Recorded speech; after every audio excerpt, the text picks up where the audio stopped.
Thank you for watching the Yoga Lawyer video. So yeah, this is our pilot episode. Let's talk about New Year's and resolutions. A lot of people like to make resolutions for the New Year's. I don't typically do that. I have. I muse about it, but then I don't keep them. So You know what I find interesting, I mean, we talked about this a little bit before, about how it is sort of just like arbitrary. Like, it's the new year, it's just a date, January 1st that we pick. But I heard Neil deGrasse Tyson talking about how it has no astrological significance, where a lot of New Year celebrations in other cultures, like Chinese New Year celebrations, coincide with like an event of astrological significance, which not America. We're just like, I think today should be the first day of the year. And, well, you know, in our defense, it's all of Western society. But yeah, Americans, you kind of feel like it's leading that charge just because America. So yeah, so that's kind of interesting. So it is a day we just kind of pick. It's the middle of the week. This one happened to fall on a full moon.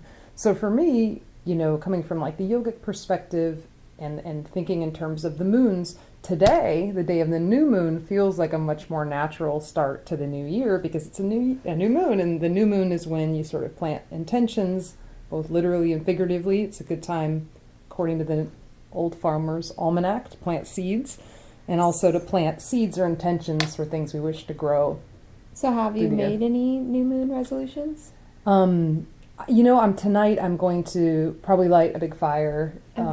And do something just because it is kind of a special new moon. Are you going to make s'mores? Moon.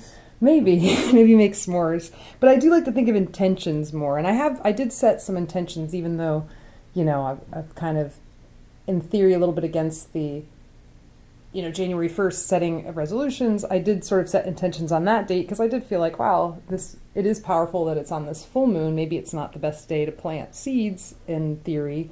But it's still a kind of a powerful energy day. So I did set some intentions on January 1st, like a lot of my brethren. What are those intentions?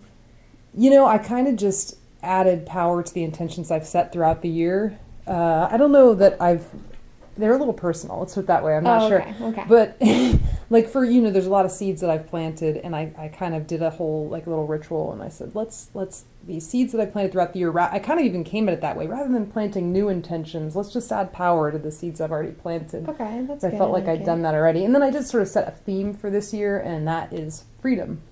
Moksha in yoga speak, sort of just like, you know, to really live your true self with freedom. And I feel like I've done a lot, come a long way in that regard already, but that always, you know, we can live more freely and with less attachments. Yeah, I like that. I might borrow that. That's a good one. I haven't set very many intentions. Just recently I was talking to my mom, and I'm graduating soon, so I'm like going through a quarter life crisis, and I don't really know. She knows I don't really know what I'm doing. So my New Year's intention was to stop spending so much time making other people happy or trying to make other people happy, while also sacrificing my own happiness. So the way that circles back around to my graduation is I'm graduating, and my dad's always wanted me to go to law school. And I've always thought that, oh yeah, that's a good idea. I should go to law school. I like it, right?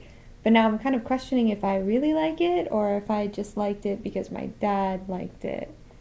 So that's kind of where I'm at. My intention is to start making decisions for me and not for other people. That's good. And we talked about that a little bit before, about how, you know, you can't really even make other people happy unless you're happy yourself. So it's kind of counterintuitive or like backward to try to make other people happy first, because you can't spread happiness unless you have it inside. So I'm pretty sure that we talked about kind of like where I got that idea from. She recommended a book, and then it's like my favorite book. And I recommend it to everybody, The Four Agreements. It's a good one. Yeah, Toltec Wisdom. It's Don Miguel Ruiz is the author. It's a great, great book. So definitely read that if you haven't. Maybe we'll put a link in the comments. Yeah. And one of the agreements is be impeccable with your word. So it kind of goes back to not only spreading good words, if that makes sense, but also being good to yourself.